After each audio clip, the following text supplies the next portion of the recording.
So I selected a talk of the Rebbe that I think is appropriate to Hanukkah, to Bandai. I think the theme is very strong and appropriate for all of us.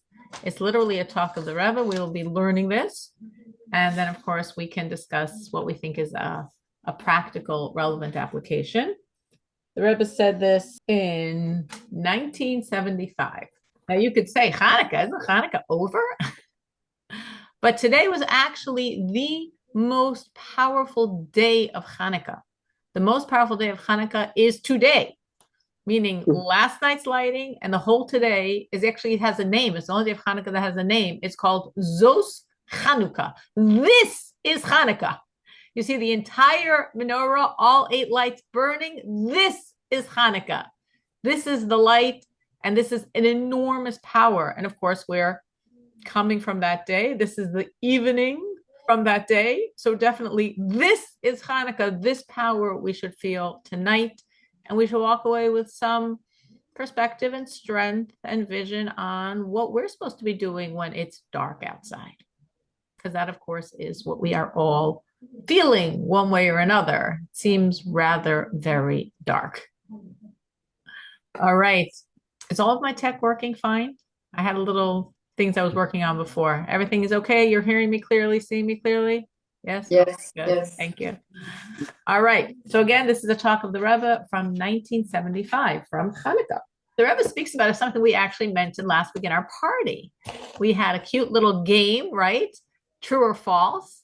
And we did 2 games last week. The second game was our dreidel game, and the first game was a true or false game. And one of the questions was, Hanukkah is the only holiday that spans 2 Jewish months, true or false? And I think everyone said false, and the answer was true.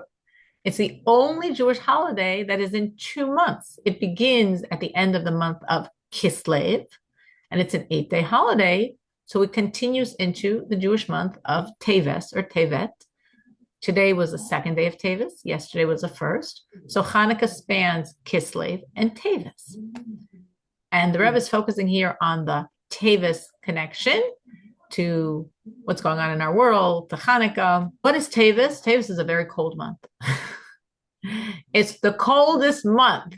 Yay! And we live in Chicago. So it's the coldest month and we live in Chicago, so it can get cold. Now, God can be merciful and it could be not cold. And the past few winters, God has been merciful and it has been not so bad. Or God can decide that we need a really cold winter and it'll be cold. And we've already had a few really cold days. Hopefully this week will be kind. The Rebbe says that it's interesting. Now, this is a talk the Rebbe gave on Hanukkah, but we actually see a connection to the next holiday. My son Dover was already saying, oh, and the next holiday is Shavuos. And my husband's like, no. Next holiday is Purim. Then we have Passover. Then we have Shavuos. So the next holiday is Purim, a mere 10 weeks away. We should never be too far from a holiday. And the Rebbe in this talk on Hanukkah is already thinking about Purim. What's the connection between Hanukkah and Purim? Because it says in the Megillah, in discussing the whole storyline of the journeying of Esther, of all she went through. Of course, we know we could say the story in one sentence, right? She's taken, she's the queen, she saves the Jews. But there were a lot of details. And it says she was taken into the palace in the 10th month, which is the month of Teves. So in the 10th month, the month of Teves, is when Esther was abducted. She was abducted. She didn't say, yeah, I want to be queen. I want to be in the beauty pageant. I want to be in the harem. No, God forbid. She's not going to. She was in hiding, that she shouldn't be accosted and abducted by the king's messengers, by his emissaries that were going around abducting women for the king's pageant, as we call it, which wasn't exactly such a pageant, but whatever. And unfortunately, Esther, who was hiding, and it's very interesting, of course, because she was a married woman and officially you had to be single to be in the contest. And she was older. You have to be young and beautiful. I'm sure she was very beautiful, but she was an older woman, actually. But somehow, though she was hiding, though she was married, though she was older, she was taken. And it says she was taken in the Jewish counting, the 10th month, which is the month of Tevet, the month that we began yesterday. And she was taken here to the palace that Ahasuerus wants a wife. He wants to try out these women. He wants to take a woman for a wife. And Rashi explains, why was it in the month of Tavis? Because Tavis is a cold month. It's the coldest month of the year. Now we're talking about Persia, so I don't think it gets too cold in Persia. But I guess even in Persia, they have seasons, and this is the colder season. In Chicago, we definitely have seasons, and we definitely know this is cold. Why then? Because since it's a cold month, it says the body wants to benefit from a body. The body's cold. It's cold outside. So you want to warm up. You want to snuggle. You want to be close to another body to have some warmth because it's cold. This is what it says. She's taken in the 10th month, the month of Tevet, the month of Tavis. Why? Because it's the month when the body wants the body. It's cold outside. You want the warmth of another body. All right. That's our setting to understand what we're going to be talking about. We know that everything in the physical world is really derived from a spiritual reality. So the fact that Tavis is the month when it's cold and when the body wants the body to get warm is because on the spiritual plane, something's going on and it's colder. It's not warm and bright sunshine. It's cold. Now, what does sunshine represent? Sunshine represents God. The warmer weather, any of us like the warmer weather? The warmer weather is when God's rays are shining in this world. It says, Kishemesh umagen havai Elokim. God is like the sun and the shield. So the sunshine, the sunlight, the sun warmth, this represents God's energy. So when it's Tavis and it's cold, this is like a constriction on God's energy. This is when God's energy isn't flowing around and we're feeling so warm and warmed by the glow of God and so inspired in our service and so happy in our service. That's the sunshine. Those are the sunny months of the year. Tavis says, no, it's cold. It's cold. So what do you need then? The body needs a body. The body, ultimate being God, needs the body of the Jew. We crave a body because God craves a body. That might sound strange to you. That might sound weird to you. What do we mean? We want to have a physical contact because what?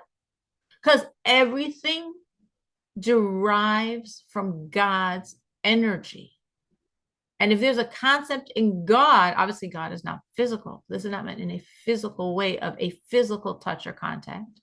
But if there's a connection God desires, God needs, God wants from the body of the Jew, from that descends down into our world, that a body wants a body because God, as the ultimate body, as the ultimate being, wants the body of the Jew.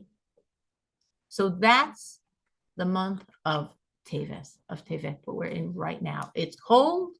We physically want to warm up body-to-body contact because on a spiritual plane, when it's cold, when we don't see God's energy shining, we need this warmth, this connection. God needs the body of the Jew to create this warmth. Whatever that means. Let's find out. So basically what it means, and obviously I'm not giving you every detail of this talk. If you want, anyone could learn it. I could share with you the site, the notations. But the basic bottom line is, in our own divine service, there are times when we're warm, we're inspired, we pray and we feel the connection. We go to synagogue and we feel so good about it. We serve God and it feels good. And that's wonderful. And that's when I'm serving God as a soul. And sometimes none of that happens. I'm not so inspired. I'm not feeling it. Maybe I'm feeling cold. Maybe I'm feeling shut down. Maybe I'm upset. Maybe I'm in a Chicago winter. When I come out of work, it's pitch dark outside. And it's sort of depressing. And then I'm going through the motions, but I'm not serving God with all this inspiration. But if I'm still serving, I'm serving God as a body, right? Sometimes I can give God my soul, and sometimes I can't give God my soul. I'm not so inspired. I'm not so high. I'm not so joyous. I'm just doing it anyway as a body. Now, seemingly, of course, we would rather be inspired and joyous and into it. We want to serve God as a soul. Makes sense. But the Rebbe, who's always so positive, brings out that it's beautiful to serve God as a soul. And you know what? It's beautiful to serve God as a body. That's also beautiful. That might be considered even more beautiful in a certain way, as we'll explain. Meaning, and so like I'm going back to what happened last Sunday and the tragedy and the horror. And that to me sort of represents the whole world is very cold. It's cold outside. It's a cold, dark world sometimes. And our response, of course, we know, and I'm sure many of you heard over the week, when it's dark, add light. That is true. That is correct. They want to squash our light, we add more light. They want it to be dark, we're going to make it light. That's true. That's very appropriate. But sometimes you don't feel it. Sometimes it's hard. Sometimes you're feeling like, yeah, I know I'm supposed to add more light, but I just can't. And sometimes people do anyway. It's beautiful. I was very impressed by the Jewish people in a small Chicago way. Last Sunday, one of the Chabads in the downtown area that gears more towards, let's say, the young singles, was having a Hanukkah party Sunday night. And he had 600 reservations. Open bar, it's a good deal. He had 600 Jews coming. And then, of course, everyone heard the news and he's thinking, okay, well, probably a number of these people will cancel because they'll be scared to go to such a Jewish event. Not one canceled. Not only did not one cancel, but 100 more singles joined. It was supposed to be an event for 600 singles. That was the registration before Sunday. It was an event for 700 singles, which means 100 Jews said, really? They want to squash us? They want to destroy us? They want to shut down our light? I'm going to that Chabad event. I'm going to a public Hanukkah party. No one canceled and 100 more joined. And that was to me such a beautiful expression of Jewish people and what a Jew is, and therefore why we are so resilient, so strong, 0.0 something percent of the world's population, and everyone knows us. We make a lot of noise. They pay attention to us, and we do amazing, amazing things for the world. So sometimes, or let's say the ideal situation, is when it's cold to respond with light. When it's dark, to respond with more light, right? Like Hanukkah. 1, 2, 3, 4, 5, 6, 7, 8. I'm sure we all did it. I hope we all did it. And we know every night we added a light. Why do we have this Hanukkah? Why do we have this holiday Hanukkah time? December, cold, shortest days of the year, darkest days of the year, right? That's the message of the Jew. It's dark, I'm going to add a light. And then I'm going to add another light. And then I'm going to add another light. And then I'm going to add another light. And I'm going to keep adding lights. It's dark. I'm going to keep adding lights. But sometimes we're not feeling it. Sometimes it's hard. Sometimes we're shut down. Sometimes the cold gets to us. Sometimes it's just too dark and we just are too stuck in that darkness. And the message Lubavitch Rebbe is saying in this talk from 1975 that I felt was really appropriate for tonight is that's okay. That's okay. Sometimes it's too dark for us. It's too cold for us.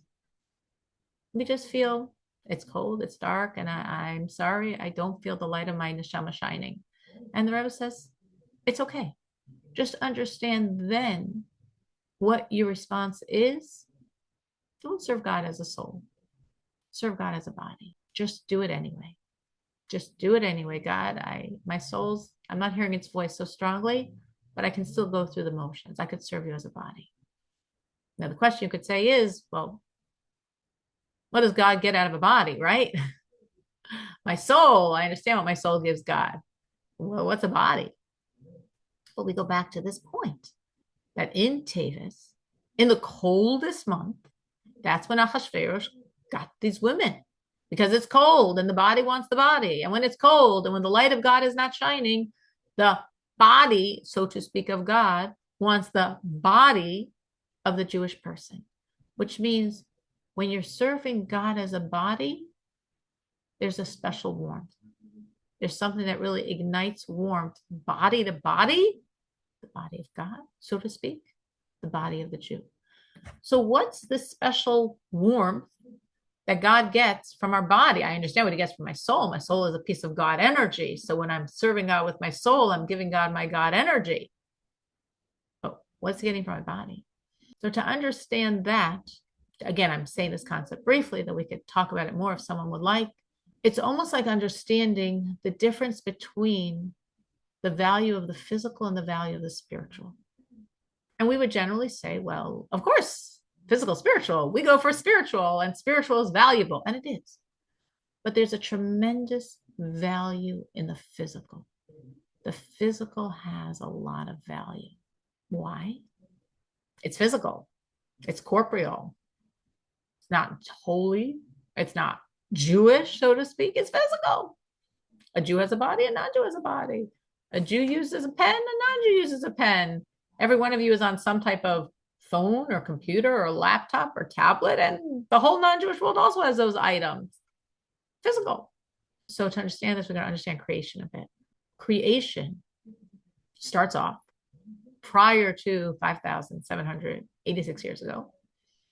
Starts off as God. God is the reality. All is God. God is all, and there's nothing but God. And then God has a vision. Just like sometimes we could say, some people get married for love of their spouse. And some people get married for love of the child they envision that will come from a marriage, that will come from this union. And for a desire for the child, they get married. And God went into the commitment of creation for love of the child, for love of the Jewish people, for love of us. God had a vision of a Jew, soul and body, serving God. And because of that vision, because of the love for the Jew who will serve, who will connect to God, soul and body, God went into a lot of constriction and processes of creation. So creation is basically a series of divine constrictions because all is God and God is all, so there's no space for anything else. But if you want to have a Jew on planet Earth taking a physical item and serving God with it, you need a lot of constrictions so you can get to that point. So there's myriad and myriad and myriads of constrictions. And godliness is constricted. And from that constricted godliness comes forth a more constricted godliness. From which comes forth a more constricted godliness. From which comes forth a more constricted godliness. We can say this 10 million times. More constricted and more constricted and more constricted. And godliness breeds a lesser godliness. Like a teacher teaches a student, and the student then becomes a teacher who teaches a student. And that student becomes a teacher and teaches a student. And it goes and goes and goes and goes and goes until we get as constricted as godliness can get. But that, of course, wasn't the point. The point is a Jew, a human being, soul and body, in a physical world, serving God. And godliness is none of that. It's not planet Earth. It's not a physical human being. It's not a Jew. It's not serving God. It's none of the above. So all that constricted godliness didn't give God what he wanted. Because God wants planet Earth. He wants a human being to serve him. Physical human being in a physical world serving God. But we got to the end of the road. We squeezed and we squeezed and we squeezed and we squeezed this godliness more and more and more constricted. And godliness produces godliness. Godliness doesn't produce a pen. Godliness doesn't produce the Milky Way galaxy. Godliness doesn't produce planet Earth. And when godliness became as constricted as possible, then God, from God himself, came physicality, not from godliness. Godliness can't produce physicality. Godliness can produce godliness. Godliness can produce a more constricted godliness. Godliness cannot produce physicality. Only from God himself can there be physical. So all of the spiritual realms, yes, there are myriads. Yes, there are angels. Judaism believes in angels. There are many angels, many different types of angels. And they're all not very relevant. They're all not very important. They're not very significant. Because the significant thing was there to be planet Earth and a human being, a Jew, soul in body, using the physicality of this world, like all of us now. I have a laptop, you might have a tablet, you might have a cell phone, you might have a desktop computer. All of us using the physicality of this world, using something called internet, whatever system you're on, whatever browser you're on, using a Zoom platform, using all of this to serve God. And that's why before 5,786 years ago, God constricted himself and created all. So we, souls and bodies, in a physical world, can use the physical items of this world and serve God. So what does this have to do with what we're talking about? Because if you're following what I'm saying, and if you're not, that's fine too, and I'm welcome to any question, because I just brought a lot of deep theology, but I tried to make it very concrete, but it's very deep concepts. We said that sometimes you serve God as a soul, and sometimes you serve God with your body. And when you're inspired and into it and excited and passionate and spiritual, you're serving God with your soul, and that's wonderful. And sometimes the cold gets to you. It's Tavis. It's the coldest days of the year. It's the darkest days of the year. And sometimes, as we're saying, we live in a world and very cold, dark things happen in the world. And because of those cold, dark things, we're feeling shut down and cold and dark. And that's when we remember that in the cold and in the dark, a body is warmed by a body. The body of God, so to speak, the essence being of God, warmed by the body, by the physicality of the Jew, of his child, of his bride. So when I'm serving God as a body, I'm serving God with my body. My soul's a little bit shut down, but my body's still functioning. So what does God gain from my body? Look what I just explained. In the physicality is God's essence and being. Spirituality was created by spirituality, which was created by spirituality, which was created by spirituality. From godliness to godliness to godliness to godliness to godliness. But physicality, physical comes from God himself. Spirituality comes from spirituality, which comes from spirituality, which comes from spirituality, which goes back and back and back and back and back, a long chain. Physicality comes from God himself. So when I'm serving God with my body, because my soul's cold, my soul feels shut down, I'm not so inspired, God says, wonderful. My body, my essence and being, warmed by your body. What can your body give me? Your body is from the essence and being of God himself. Your soul is godliness, very, very, very high godliness, the soul of a Jew. But your body is from the essence and being of God himself, because only God himself can create physicality. Godliness creates spirituality. God himself creates physicality. So when we give God the physical, in a sense, that has an advantage over giving God the spiritual. Rachel? What is the difference between God and godliness? That's a great question. When I say God, I mean the core essence and being. When I say godliness, I mean the energy that exudes from him.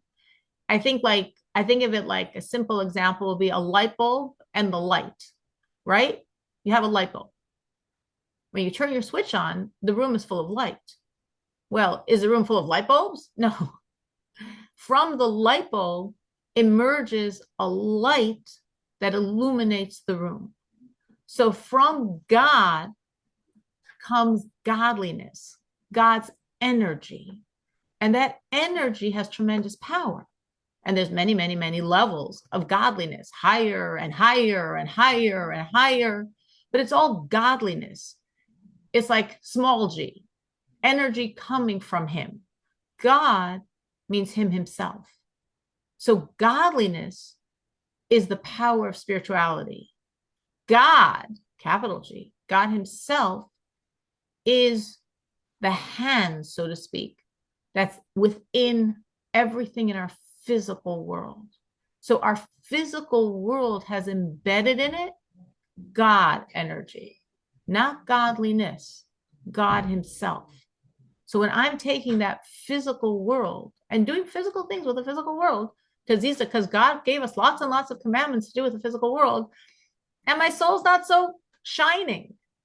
So I don't really feel the soul energy, the godliness energy. It's just a lot of physical stuff.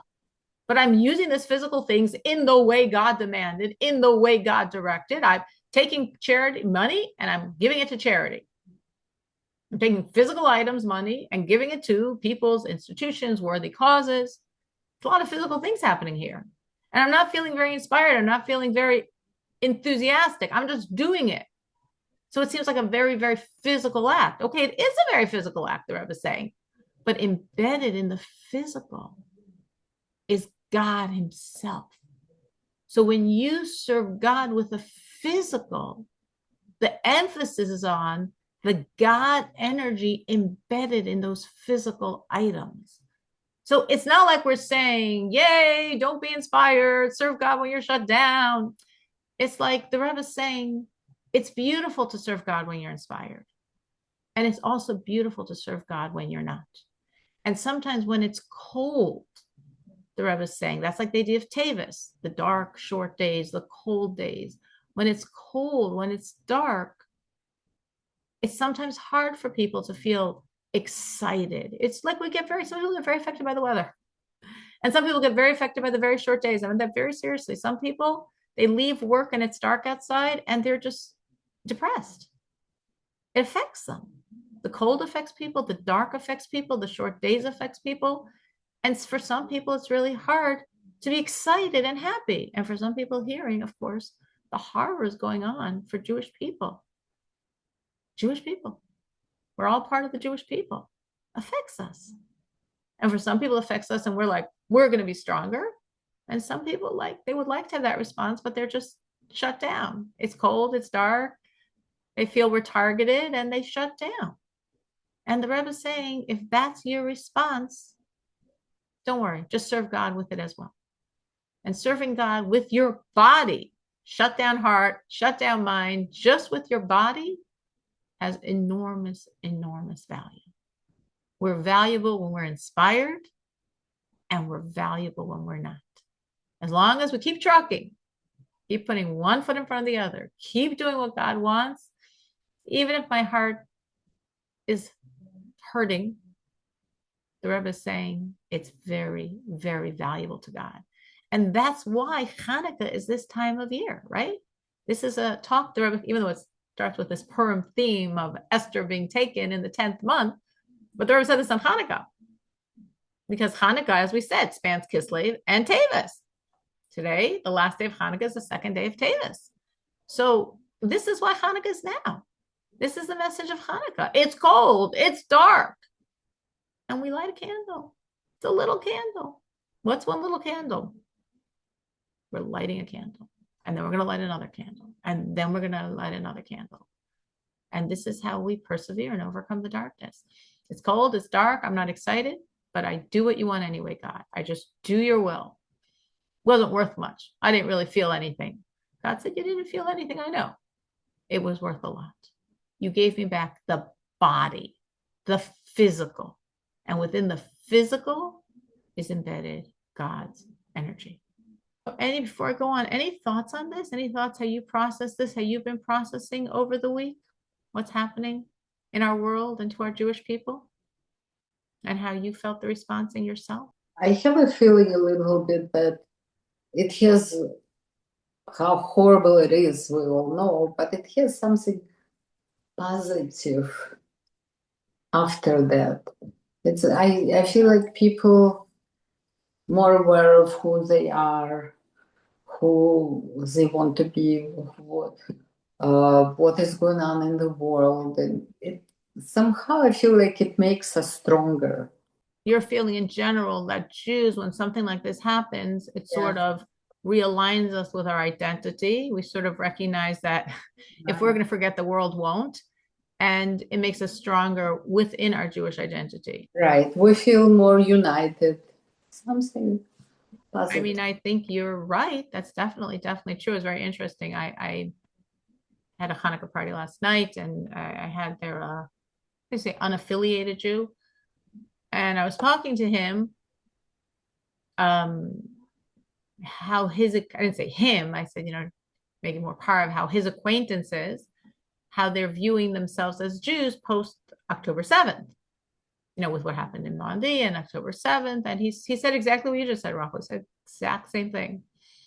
He said he and all of his friends, all of the Jews he knows like him, said he said, maybe it's sad to say, but we're much stronger. He said it might not come out in a religious way, but in terms of our identity, that's how he said. He said, we might not be expressing in a religious way, but in terms of our identity, he said, he said everyone, he didn't even qualify that. He said, all of my Jewish friends, we all feel much more strongly our Jewish identity. And I think what you're saying, Rachel, you're saying Jewish identity, and you're also saying Jewish unity. And I think, of course, that is true. And they did have last night on that beach 20,000 people. I'm sure there was also non-Jews among them, but primarily it was 20,000 Jews that showed up in Sydney, Australia, 20,000 Jews to express solidarity and support and pride. And you're not going to extinguish our flame. You're not going to extinguish our light. The more you try to extinguish our light, the more our light goes stronger. The more our light goes stronger. And that's you're right. It's unfortunate that we need that to get to this point. But I yes, you're right. As we say, the Jews are like the olive.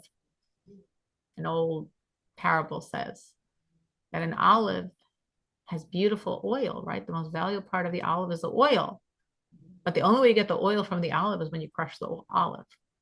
And when the olive is crushed, is pressed, then this beautiful, the most luminous part, the oil, comes out. It says that's a Jew. So we're crushed, and our very, very, very essence light emerges. So, God, we don't want to be crushed anymore. We were crushed plenty already. We were over crushed. But yes, you're right. The light does emerge. Absolutely. Anyone else? Any other thoughts or reflections you've had, or how you've seen yourself responding over this week? I'm too noticing that Jewish people are sort of rising, and they a lot more people are speaking up, and they're speaking publicly, like not trying to blend in with the crowd, but speaking up. And more non-Jewish people, I'm seeing they're showing support and solidarity with Jewish people. And it's so good to see that support coming from non-Jewish people.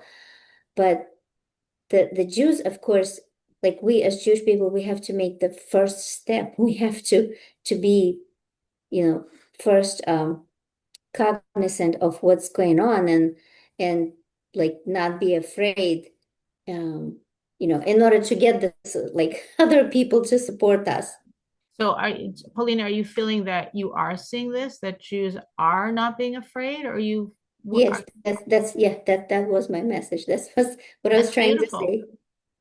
That's beautiful. That's sort of like what Rachel's saying. So you're seeing it in Yes, a different way, sort of that same trend right. that instead of feeling like that, like that Chabad rabbi experience this past Sunday, is nobody dropped out of the party and another 100 kids joined the party. And yeah, I mean, my synagogue had a Hanukkah card parade.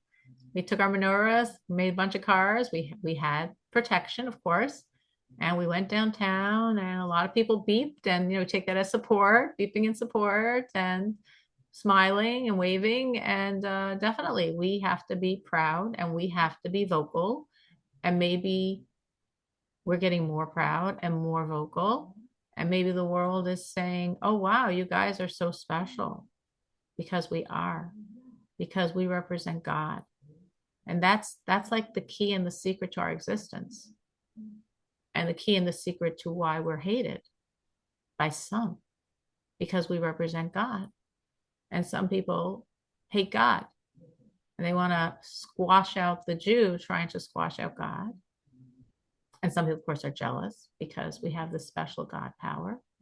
And some people in the world honor us, and maybe they can't articulate it, but they know there's something special about the Jew. Or, as not to quote by name, but some senators said, in Senate, when talking about different things of supporting Israel, he says, when America stops supporting Israel, God's going to stop supporting America. So there's some, and there's some, and there's some. And we have to stay focused on who we are, and not be scared, and be proud, and go out there publicly, and know that there will be those in the world that will appreciate it, and not care about anyone else. Let our light shine and not care about the darkness. Know that our light will overwhelm the darkness. And King Solomon said, in discussing the idea of darkness and light, that light dispels darkness. The advantage of light over darkness, the advantage of wisdom over folly, the advantage of godliness over evil. What's the advantage of light over darkness? Because there's no fight. The presence of light dispels the darkness. The presence of godliness dispels evil. So we have to be that godly light, and we're not fighting the darkness. It says if you fight someone dirty, you get dirty. We're not looking to fight darkness. We're looking to be the light. And when we're the light, the darkness recedes. But what about the message? I mean, I'm not finished the talk and I can keep going, but I really felt like a very practical, powerful message. I felt one of the messages of how we respond to darkness is sometimes we are shut down by the darkness. And the verse says, and when you're shut down, keep trucking, keep serving, and know that you're not giving God a soul, perhaps you're giving God a body. And it's really awesome and special and amazing to give God the body of a Jew, because the body of the Jew comes from the very essence of God himself. So what you give God, when you give God the body of the Jew, is more powerful than when you give God the soul of the Jew. So any thoughts on that? How do you process that in your world?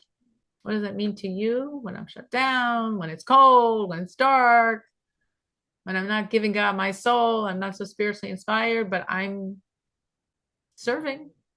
I'm giving him the body of a Jew, this very, very special body of the Jew, from the very essence and being, not of godliness, but of God. It was a really reassuring message, because to me, the message was just in general that sometimes we're not inspired. Sometimes we are. It's really good to be inspired. Inspired means we're excited about our relationship with God. We're excited about what we're doing to serve God. It makes us feel good. We feel so special that we know that we feel so special that we do. And it's beautiful. And every time we serve, it feels so good and so beautiful. And I'm so excited. And that is wonderful. But sometimes you don't feel it. Sometimes, like we're saying, it's cold and dark outside. So it's cold and dark in your heart. It's cold and dark in your living room. Maybe your tuck pointing isn't doing too well, and it's cold and it's dark and you're not feeling so excited, but you do it anyway. But you could feel fine. I'm going through the motions. What's the value in going through the motions when I know my heart's not in it? And the Rebbe says, what's the value? The value is you're giving God a Jewish body. And a Jewish body is really, really valuable to God, because the Jewish body comes from God's essence and being. So that, I thought, was really very empowering and very appropriate, I thought. Hanukkah's over. Hanukkah's so special. It's over. It's cold. It's dark. Hanukkah's over. Purim's 10 weeks away. And just like God's saying, I want you to serve me with your heart. I want you to serve me with your emotions. I want you to be inspired in your service. And if you're not, it's amazing also. It's amazing also because you're giving me your body. And the body of a Jew is really worth it. The body of the Jew means you're giving me a lot. The body of the Jew means you're giving me the energy of God's essence and being. That's quite valuable. Quite valuable. We're very valuable people when we give God our bodies, just like we're very valuable people when we give God our souls. So, of course, the blessing is we should all be inspired. But the reality is sometimes we're not. And the Rebbe says, look, we see in this month. So we start off in Tavis and we have Hanukkah, right? So it's dark, it's cold. And what do? We light a candle. We create light. And then we have here the idea of the 10th of Tevet, which is beginning of the destruction. Of course, the destruction of the temple really leads to the construction of the temple. And we also have the passing of the first leader of Chabad Hasidus, referred to as the Alter Rebbe, Shir Zalman Liadi, the author of the Tanya, that some of you studied that work. And the Rebbe says, what does that have to do with all this? Because there's nothing as cold as a mind. A mind is like so cold, right? The heart is warm and vibrant and alive, and the mind could be really, really cold. But what did Reb Shir Zalman of Liadi do? He took a Jewish mind and he created for it a systematic study of Hasidus. He created for it the secrets of God's wisdoms in a way the human mind can digest and comprehend. And you know what happens? That cold, cold human brain gets excited, gets warm, gets inspired. It's like the revival of the dead being your cold brain that's now is excited and inspired from this deep inner dimension of God's wisdom that it's being exposed to. So same idea, right? It's cold. So it's cold and there's Hanukkah. We light a candle. It's cold. There's destruction of the temple. It's Tevet. We know the destruction is all about construction. Every one of these fast days is going to be holidays. The 10th of the Tevis is going to be a massive holiday because the destruction was for the construction, was for redemption, was for Mashiach. And our minds are cold. We're intellectual. We're cold. We're dispassionate. We know more than, and we're not excited by. The Rebbe says, great, you have a cold human mind. Learn Hasidus. It'll turn it around. You'll light a fire. You'll find warmth. The body will find warmth in the body. The human mind will find warmth, find God through immersion of that cold mind in the secrets of God's wisdom that's laid out in Hasidus. So on every level, it could be cold, but we're Jews. And as Rachel and Paulina are saying, we're proud Jews. We're strong Jews. We're resilient Jews. We're not shut down by the darkness. We're going to keep going, and we're going to add more lights than before. And sometimes we're going to add more lights with a lot of inspiration, and sometimes we might not feel very inspired, but we're going to do what we know we're supposed to do, and tremendous lights will emerge from that as well.